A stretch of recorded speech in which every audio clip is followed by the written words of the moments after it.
Hola chicos y chicas, continuamos. En estos momentos lo que vamos a hacer es explicarles sobre lo que es ya el texto expositivo, qué es, cuál es su estructura, cuáles son las especies que pertenecen al texto expositivo y haremos una práctica utilizando la estrategia del antes, durante y después de la lectura. Correcto. El texto expositivo es aquel texto cuya intención del autor es informar. ¿Ya? Entonces, todo texto expositivo informa, nos da a conocer algo real, objetivo. Aquí no entra, en este tipo de texto, no entra la parte subjetiva, emocional del autor, sino yo voy a narrar, yo voy a contar aquello que está viendo, aquello que está sucediendo, aquello que está pasando en nuestro entorno. Entonces, el texto expositivo es aquel texto cuya intención del autor es informarnos de manera científica, de manera detallada, lo que sucede en nuestro medio. ¿Cuál es la estructura? Todo texto expositivo tiene tres partes. Cuando hablamos de estructura, nos estamos refiriendo a las partes, ¿ya? Primer parte se llama introducción, luego el desarrollo y la conclusión. En la primera parte del texto expositivo, ¿qué vamos a encontrar? ¿Qué datos se encuentran? Acá vamos a encontrar una presentación del tema, ¿ya? Entonces, el que escribe un texto expositivo lo hace teniendo en cuenta esta estructura y en la primera parte coloca, ojo, de manera, vamos a decir, de una manera llamativa, de una manera muy curiosa, para que atraiga la atención del lector. Entonces lo hace con muchas palabras atractivas, ¿ya? La introducción.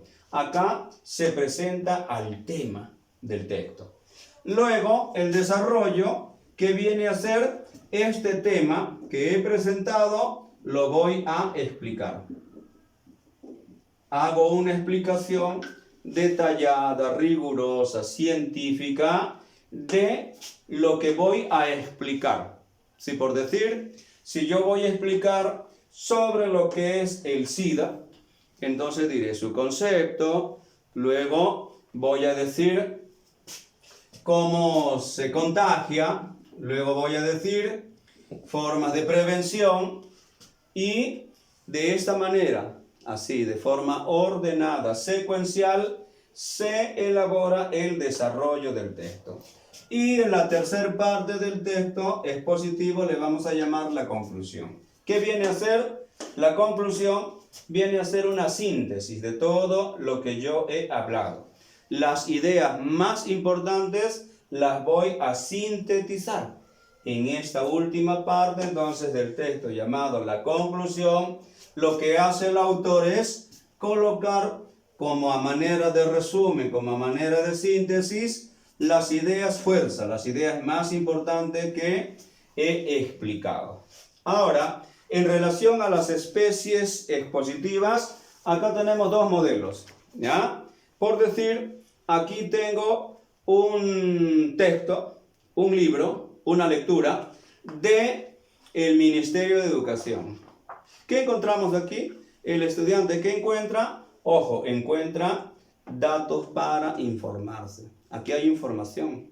Entonces, por decir, una especie que pertenece al texto expositivo viene a ser los libros, los textos que brinda el Ministerio de Educación y que nosotros también utilizamos en nuestra institución educativa.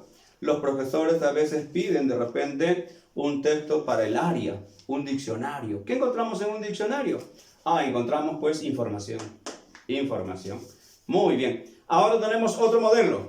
Acá tenemos lo que es un periódico. ¿Qué encontramos aquí? Noticias. Información. Es otro modelo de lo que es el texto expositivo. También tenemos, por decir, las reseñas que vienen a ser aquellos textos en los cuales se hace un resumen para poder informar a la gente de lo sucedido durante cierto periodo de tiempo. Es común las reseñas de fundación de pueblos o de fundación de instituciones educativas. Ese tipo de texto pretenden darnos a conocer los datos más importantes sobre lo sucedido en relación a una institución. Vamos a continuación, jóvenes estudiantes, a explicar ya la estrategia del antes, durante y después para poder comprender cualquier texto. En esta oportunidad vamos a utilizarlo para poder entender, para poder comprender un texto expositivo. Ya tenemos aquí en nuestro material, tenemos una lectura titulada Los bosques de Guarango de Dunas, importancia. Muy bien, es un título adecuado, ¿ya? ¿De dónde sale el título? Del tema de la lectura. Por lo tanto, vamos a explicar en qué consiste la estrategia del antes, durante y después. Bueno, en primer lugar, vamos a decir que antes de leer un texto, fíjense, yo tengo mi lectura aquí, antes de leer debo fijar mis objetivos. ¿Para qué leo? Entonces siempre debemos reflexionar, ¿no? ¿Y para qué lee una persona? ¿Para qué lee un profesor o un estudiante? Muchas veces nosotros leemos pues por cultura, leemos también porque nos gusta, leemos porque vamos a dar un examen o leemos de repente porque nos pareció sumamente importante la lectura. Hay muchos motivos por los cuales las personas leen, pues, ¿no? El principal, creo yo, que debe ser por cultura. En los textos hay bastante cultura, conocimiento. Por lo tanto, ya tenemos lo primero. Antes de leer, vean ustedes, no he leído, pero me he preguntado, ¿y para qué voy a leer hoy? ¿Ya? Ahora, también antes de leer, debo hacer algunas hipótesis. Utilizo solo el título o de repente si tiene imágenes voy a utilizar las imágenes que pueda haber en la lectura y voy a hacer hipótesis, teoría. Por decir, si yo tengo el título que dice Bosques de Guarango de Dunas, importancia, ya tengo más o menos con ese título una aproximación de qué posiblemente o probablemente puede tratar la lectura. ¿Ya? Como es un texto expositivo, lo que va a hacer entonces este texto, darnos a conocer qué es un bosque de guarango, de dunas, y cuál es la importancia. Este texto es contextualizado, quiere decir que corresponde o pertenece a nuestra realidad, a nuestro entorno, ICA. Todo esto vale. Entonces, una vez que di esos dos pasos, lo primero era fijarme el objetivo de lectura y luego las hipótesis, posiblemente, de qué puede tratar, ¿ya? De qué puede tratar la lectura. Como tengo el título, va a tratar pues sobre los bosques de Guarango, planta milenaria que todos nosotros conocemos. La palabra dunas, acá en Ica, sumamente conocida. Entonces, ya yo tengo más o menos una aproximación de qué o cuál va a ser el tema. Muy bien, todavía no he leído. Luego de hacer ello, voy a ubicar los elementos paratextuales. Elementos paratextuales, palabras en negrita, título. También voy a tener imágenes, palabras en cursiva. Todo ello sirve para el proceso de comprensión de lectura. Ya pasamos al segundo plano y vamos a la lectura ya. ¿Ya? Entonces, lo ideal es que tú leas un texto o una lectura dos veces. La primera lectura se llama de aproximación para poder tener una idea de qué aproximadamente va a tratar la lectura. En esta primer lectura no hay comprensión todavía, porque yo recién me voy a familiarizar con las palabras, con las ideas. Y en la segunda lectura ya puedo hacer lo siguiente, chicos. puedo ir comprobando las hipótesis. Como en la primera parte, antes de leer, generé algunas hipótesis, en la segunda parte, en la lectura, ya voy a comprobar si es que verdaderamente coincidí con mis apreciaciones. ¿Se trataba de eso o no? Entonces, le damos una segunda lectura, y luego, después de leer el texto, ya pasamos al después. O sea, el después viene a ser la etapa en la cual nosotros ya estamos en la posibilidad de responder preguntas. Por decir, tengo una pregunta, ¿no? ¿Cuál es la idea principal en el cuarto párrafo? ¿Qué beneficio nos dan los bosques de Huarango? ¿Cuál es la intención comunicativa del autor del texto? ¿Qué otro título le colocarías a este texto? Entonces, en la tercera parte de el proceso de comprensión, aplicando esta estrategia, el antes, el durante y el después, lo que vamos a hacer es ya responder preguntas. Pero el proceso de comprensión lectora no queda allí. No queda en que tú respondas preguntas, sino va un poquito más allá. También puedes estar en la posibilidad de generar de repente resúmenes, utilizando pues gráficos, mapas. También puedes estar en la posibilidad, en esta última etapa, de poder ampliar el texto, ¿no? De poder continuar el texto. La última etapa del proceso de comprensión lectora es aquella etapa en la cual ya ustedes producen textos. Entonces, la idea no es que solamente tú leas y entiendas, no, sino que también la última y más elevada etapa del proceso de comprensión de texto se llama la escritura. A ello apunta la comprensión.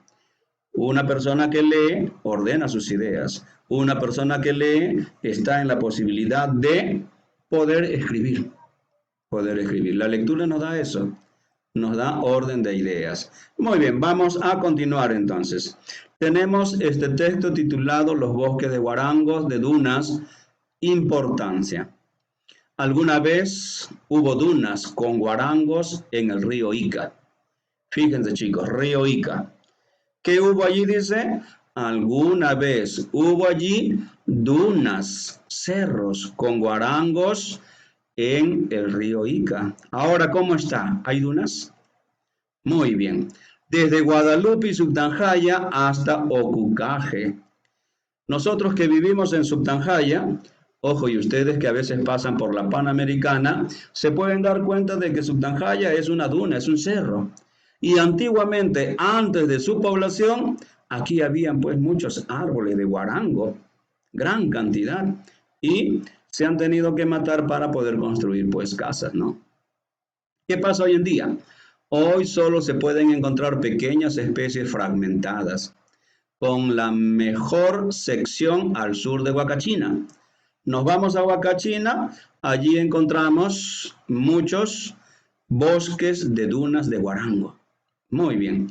También las hay al margen sur de Pisco, en Pozo Santo y Pampa de Villacurí.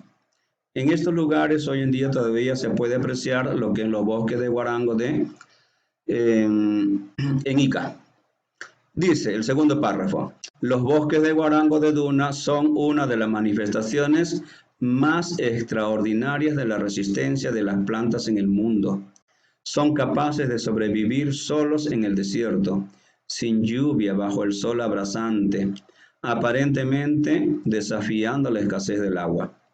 Las dunas se encuentran principalmente en las zonas marginales de los valles de los ríos, por debajo de los 100 metros.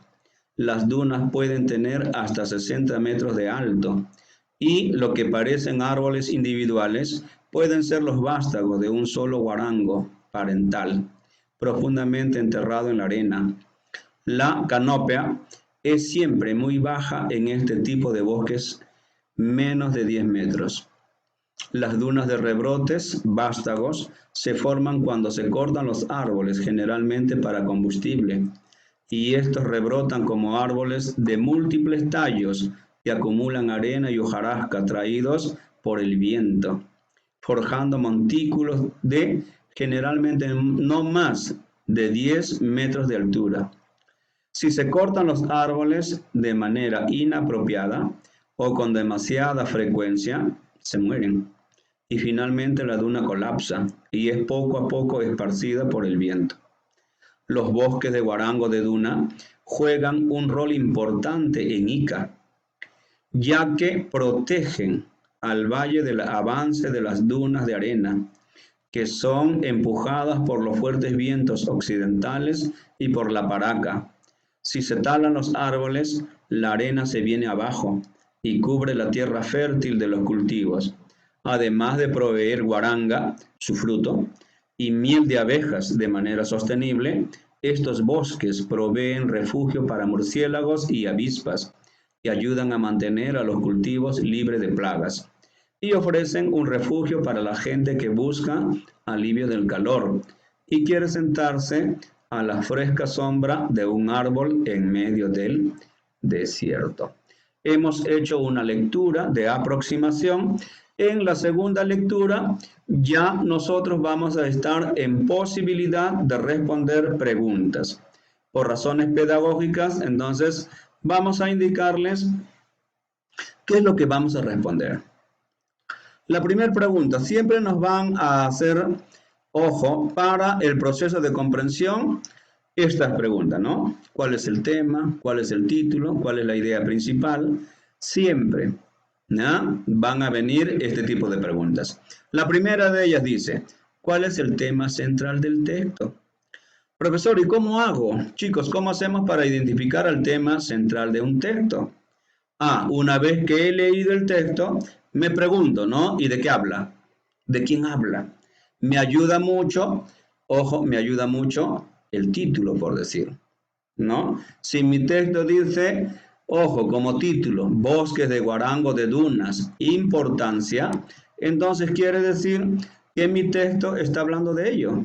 Me está explicando, ¿no?, detalladamente qué son, a qué llamamos bosques de guarango de duna. Ojo, muy bien. Es la primera pregunta. Luego, la segunda pregunta dice, ¿cuál es la idea principal en el cuarto párrafo? Entonces aquí, tú como estudiante de segundo año de secundaria, tienes que estar ya en la posibilidad de saber diferenciar, de conocer de dónde a dónde es un párrafo, de dónde a dónde es una idea, para poder complementar nuestros estudios, para poder fortalecer nuestros conocimientos. Diremos que un párrafo empieza en inicial mayúscula y termina en punto y aparte. Entonces, de acuerdo a esto, voy a tener en mi texto 1, 2, 3, 4, 5 párrafos, ¿ya? Entonces, mi texto tiene 5 párrafos. Por lo tanto, voy a decir que puedo ya responder la segunda pregunta. ¿Cuál es la idea principal en el cuarto párrafo? Tengo párrafo 1, párrafo 2, párrafo 3 y párrafo 4. Entonces, me ubico aquí en el párrafo 4 y voy a identificar lo que me pide, ¿no?, la idea principal. Entonces, como puedo observar en este párrafo, hay varias ideas. No se olviden que cada idea es una oración. Empieza en inicial mayúscula y termina en punto seguido. Por lo tanto, voy a decir que desde la palabra las hasta altura tengo una idea. Luego, desde la palabra sí hasta por el viento tengo la segunda idea. Entonces tengo que leer y observar, decir cuál de estas dos es la más importante. Como tengo dos ideas, una será la idea principal y la otra será la idea secundaria, la que complementa nada más. Luego vamos a responder, dice la pregunta, ¿cuál es la intención comunicativa del autor? Siempre en los exámenes que yo he podido observar, que yo he aplicado, a nuestros estudiantes siempre les preguntamos, ¿y cuál es la intención? ¿Para qué se hizo este texto? Este texto vamos a decir que se ha hecho con la intención de informar al lector sobre la existencia hace mucho tiempo aquí en Ica de bosques de guarango de dunas y cuál es su importancia. Hoy en día, con el avance pues de la explosión demográfica, de repente cada día hay menos de estos bosques de guarango, pocos están quedando en nuestra ciudad.